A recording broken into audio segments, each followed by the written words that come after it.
How's it going, everybody? This is Cameron White with White Light Astrology, giving you guys your February 2019 horoscope for Taurus, Sun, and Rising. How's it going, guys? This one's going to be definitely a little bit interesting for you. It's not going to be as weird as Venus and Jupiter being in your 8th house was for like last month, and especially with the eclipses going on in your 9th house. That kind of chills out a little bit, and we get a little bit more of a flow with theme this month. So let's go ahead and get started with the horoscope. But before I do, thank you guys for being here and liking and sharing and commenting and subscribing. I appreciate every single one of you guys. Starting off February 3rd, we have Venus going into Capricorn. So as Venus was in Sagittarius, that was kind of a weird place for her to be. It's in your 8th house, which is a really uncomfortable place, yet, she was conjoining Jupiter and she was in a funner sign. So this definitely was a little bit of better energy in that area.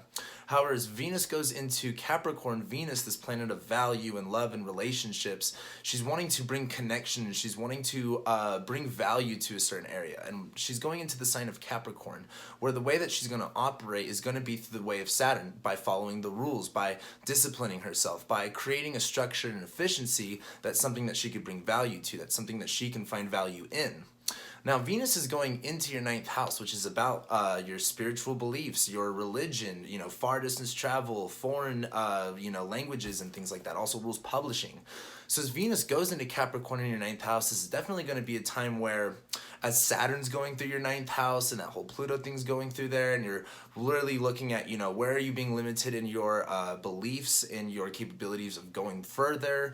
Venus is bringing a lot more value into this area of going, where can I discipline myself more? Where can I have more authority? Where can I follow the rules? Where can I be more strict and disciplined? And where can I bring this connection in? Where can I start to value really being structured and self-sufficient in this area? Now, we're going to be talking more about that. However, on the next day, on February 4th, we have the new moon in Aquarius. Now, the new moon in Aquarius is in your 10th house, so this is really good. The 10th house is, ruled by Aquarius for you guys. The 10th house is all about career, public vocation, public image and eye, as well as it has to do with, like, your boss. It's more of, like, the 10th house kind of represents the top of the sky. It's, like, where everything kind of, comes to fruition, in a sense. As this new moon happens, this is, of course, clearing out energy, cleaning out energy, getting yourself ready for some new intentions. This is the sign of Aquarius, where Aquarius is a Saturn-ruled sign. It has to deal with not like Saturn-ruled stuff of discipline, structure, authority. However, Aquarius has to deal with disconnection, has to deal with isolation and detachment away from things. And this new moon Aquarius can make you feel a little bit detached and isolated and alienated in that area of your career. However, this new moon in Aquarius is also asking you to be disconnected, to connect yourself into a bigger picture. The Aquarius is about kind of taking an outside perspective of things and connecting to a real authentic sense of an idea and being able to implement that in a Saturn way of, being structured, being disciplined, having some type of authority, and very much like this is how things need to be done. So that new moon in Aquarius is definitely giving you guys some better opportunities going on with your career, public image life. That's going to be really good energy. Now, moving on a couple days later, almost a week later, we have on February 10th, we have Mercury going into Pisces. And this is going to be pretty important because Mercury is going to later retrograde in Pisces, and there's also a lot of aspects being made to Mercury while he's in this area. As Mercury goes into Pisces, he's going into his detriment, meaning he doesn't really operate all that well in that sign. Mercury wants to have a clear message, either written on paper or very verbally, straight to the point, concise. As Mercury goes into Pisces, he really can't say the words that he wants to. It's kind of like Mercury has to feel things out and really go, what do I want to say at this moment? What does that mean to say at this moment? And Mercury can kind of get things a little bit twisted and confused. And as he goes into your 11th house, this is about friendships. This is about alliances and big groups of people. And so as Mercury goes into this area, expect for communication, themes around that, around your friendship being a little bit foggy, being a little bit weird, being a little bit more intuitive with your communication, kind of like knowing what to say at the right place at the right time, not being so focused on what the message really needs to be, but what the essence of the message needs to be. And we'll be talking more about that because Mercury's got a lot of stuff going on in February and March. However, as we move forward on February 13th, we have Mars conjoining Uranus. This is the last time Mars is going to conjoin Uranus here in Aries. It's at like the last degree of Aries, basically 29 degrees. And this is happening in your 12th house, which is a pretty big deal. Uranus has been going through your 12th house for a while. He's about to lock himself into your first house. And as Mars goes on top of Uranus, this is definitely, Uranus being that planet of breakthrough, liberation, creativity, and ideas. As Mars is the planet of separation, severing and cutting, inflammation. He's kind of angry. He's in Aries. He's in his home sign. He can really act this way. They're both also in your 12th house. This conjunction's happening in your 12th house your 12th house, my bad. The 12th house is of repressed, unacknowledged parts of yourself, unaware parts of yourself, things that can be hidden, things that can be blind, things that aren't always necessarily what they seem to be. And so as Mars goes on top of Uranus right here, I think this is definitely going to be kind of like, where Mars has been in your 12th house, the sense of anger and frustration would be kind of coming from everywhere, but you can't really pinpoint it exactly. It could be like this very subconscious anger that you can be repressing. As Mars hits Uranus, you might, kind of say some stuff. You might feel liberated of that. You may be like, all right, this is what's actually bugging me, and this is how I need to address it. It could be kind of like a light bulb kind of comes off in a sense of I don't want to say what needs to change, but what needs to be broken from, what needs to be freed from, what needs to be, released from in a sense. So the next day on February 14th, on Valentine's Day, we have Mars going into Taurus, where Mars is going into your first house, or it's going to be transiting your sun. And this is a pretty big deal because Mars is in detriment in Taurus. Mars doesn't really work as well as he can in Taurus. Mars wants to move, Mars wants to push, Mars wants to create a lot of energy. And as he's in Taurus, he can't really do that. He's more focused on staying still, having ground, and being supportive in that way. Now, Mars is a malefic, so he's causing issues, so it could be hard for you to take action on things and have the energy to really go about things. Mars is also going over your first house, where this is about your personality and this is about your sense of self.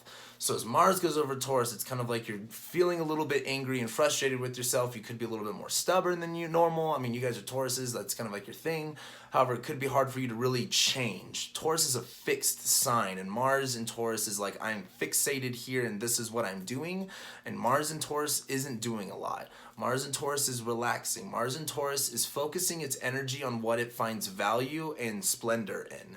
And so be careful of things of overindulgence and whatnot. However, as Mars is in Taurus, the biggest thing is make sure that if you're taking action, if you're going to, it's the things that matter the most to you. Don't neglect those things. Don't just be lazy this month. That's going to be causing you some irritation. So just be prepared for that stuff. However, as we move forward onto February 16th, we have Venus sextiling Neptune.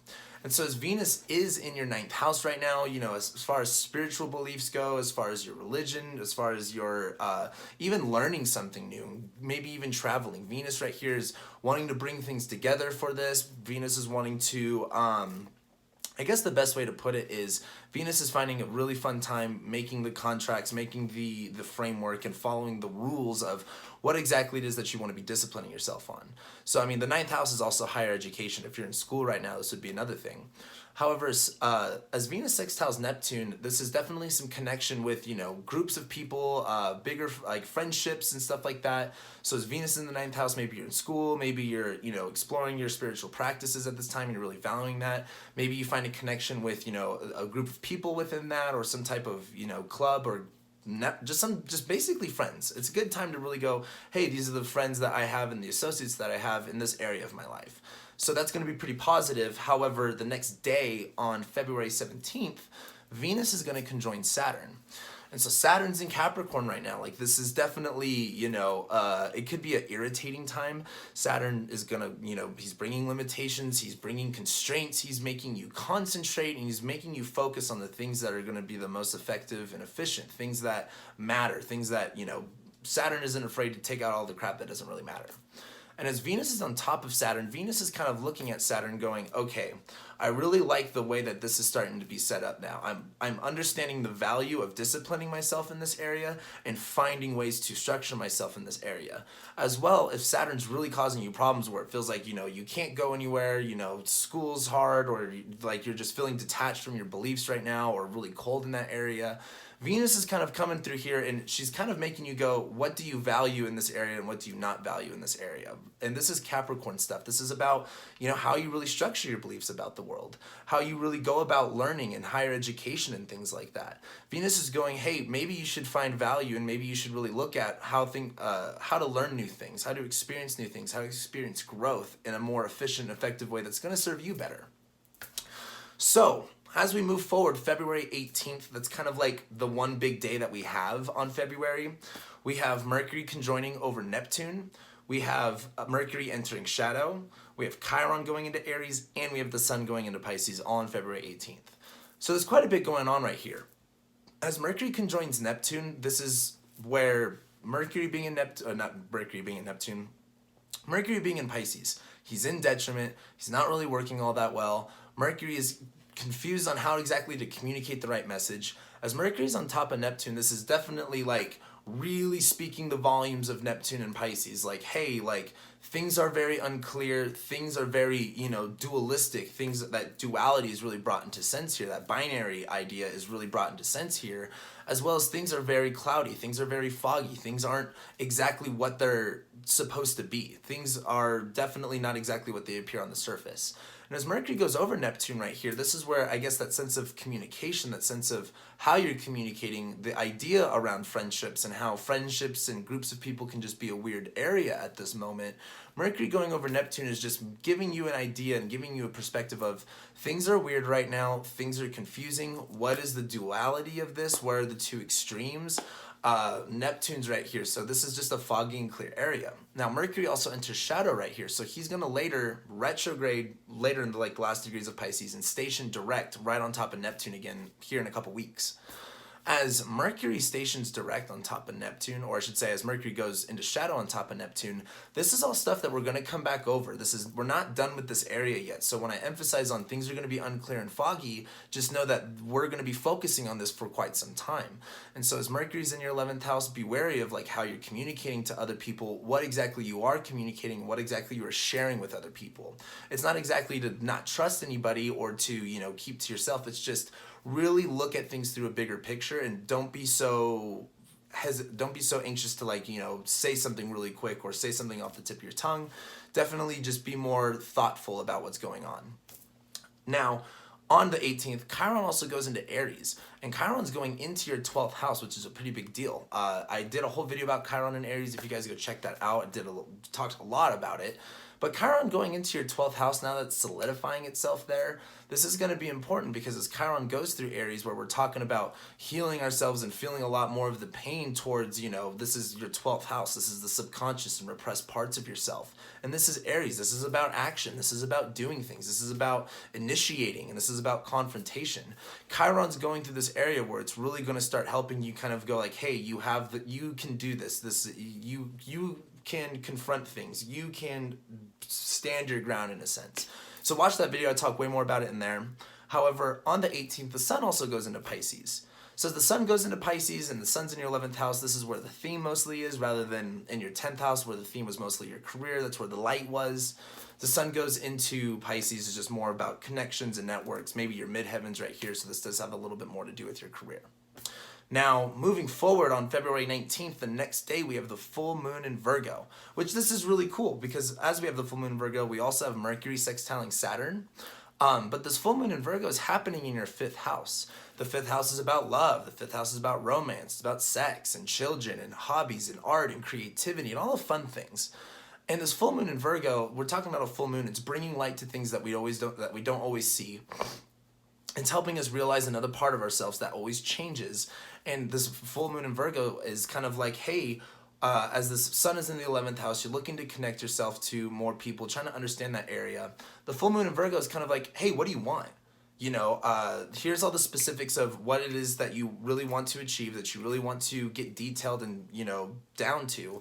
The 5th house is kind of like, this is the way that you want to view relationships. This is the way that you want to go about your passions is a good way to put it. Full moon in Virgo is just going to be a really positive time to really look at what it is that you want and what it is that you want to pursue and how you want to connect yourself to those pursuits with your connections, with your networks, with your friends. Now, Mercury also sextiles Saturn on February 19th. So as Mercury's in Pisces, where again it's a little bit lost and confused, Saturn is there to kind of give it a little bit of help, give it a little bit of clarity, being like, hey, this is where you need to fortify and not necessarily solidify, but Mercury in Pisces is very adaptable to change, while Saturn in Capricorn is more of like, hey, this is what needs to be changed. So as Mercury's in Pisces and Saturn's in Capricorn, Saturn's kind of like, hey, don't be afraid to communicate those things that you're trying to change. Don't be afraid to enact on those ideas that you want to change. Like, don't just sit there and think, oh man, I can't wait. I'll change tomorrow. Just change right now. Just do it in the moment. So on February 22nd, a couple days later, we have Venus conjoining Pluto, which this is going to be a little bit weird because Pluto's been in your ninth house. Your sense of far distance travel, higher education, spiritual beliefs, religion, all that stuff has had a lot of deep change to you. It's really, really changed, and just uprooted a lot of your belief systems. And as Venus goes on top of Pluto right here, this is really going, where do I really need to bring some love into the situation? Where do I really need to go? It's kind of like HR, or kind of like, when you have a company thing where it's where your company hires someone like a therapist to talk about things and whatnot. Like Venus on top of Pluto in your ninth house is like, hey, this has been a bad situation before. How can I look at this thing right now? How can I look at the past and everything that's happened and go, where can I bring some love into this? Where can I bring some value into this? Where can I find the value? Where can I really scrape those things up and utilize that for the future? So Venus on top of Pluto is going to be kind of a darker energy in a sense, but it is just going to be a time to go, I need to bring some love into the situation. I need to learn some love in this situation. I need to find value in this. Otherwise, it's just going to keep getting worse. Now, on that day, Mercury is also going to square Jupiter. So as Mercury is in shadow now and it's in Pisces, it's going to start to square Jupiter, where Jupiter is in Sagittarius in your 8th house. This is kind of like, hey, you have some good things going on with other people's resources, incomes and other people's stuff like that. Mercury going through Pisces is maybe you had a miscommunication with how you handle or how things get handled within your friend groups and stuff like that, how their material objects or how their problems kind of get situated. So as Mercury squares Jupiter, expect maybe kind of like a miscommunication or a misunderstanding of what exactly other people have versus what they're telling you. So that's going to be a big thing to look at.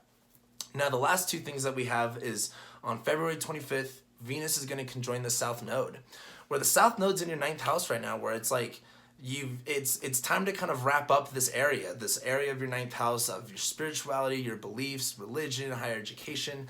The South Node's kind of like, this needs to get contained into a box. This is too much. This is not what's serving me at the moment. I need to it's kind of like, Saturn's going through there where this is causing an issue, and Venus is right there where she's trying to find value in this area. The South Node going through your 9th house for the next little while is kind of like, all right, get this wrapped up. It's time to move on. So as Venus goes over the South Node, this is really looking at, okay, what has the past really brought me? What do I really believe, and what am I willing to let go of, and what am I willing to value in my beliefs? What really works in your belief system, and what are you really seeing in that value that's helped you in the past and that's going to help you in the future? This is the time to really look at that and see the value in that. Then the last thing that we have on February 27th is Mercury sextiling Venus, where Mercury is now in Pisces and Venus is now at the last couple degrees of Capricorn. This is kind of getting, again, that sense of communication, that sense of, ideology across with your groups of people, with your networks and your friends. That's going to be harmonious. But it's also really not the craziest aspect in the world. It's just kind of a nice mitigating factor. But that's February for you guys. It's definitely not the biggest or craziest month in the world, but things are definitely going to be shifting and changing. As we go into March, though, we are going to be talking a lot about that Mercury retrograde because it's going to be going through your 11th house and there's going to be some crazy aspects to it. So we'll be talking about that when I see you guys next month. So thank you guys so much for liking and sharing and commenting and subscribing and watching. I enjoy every single one of you, and I'll be seeing you guys next month.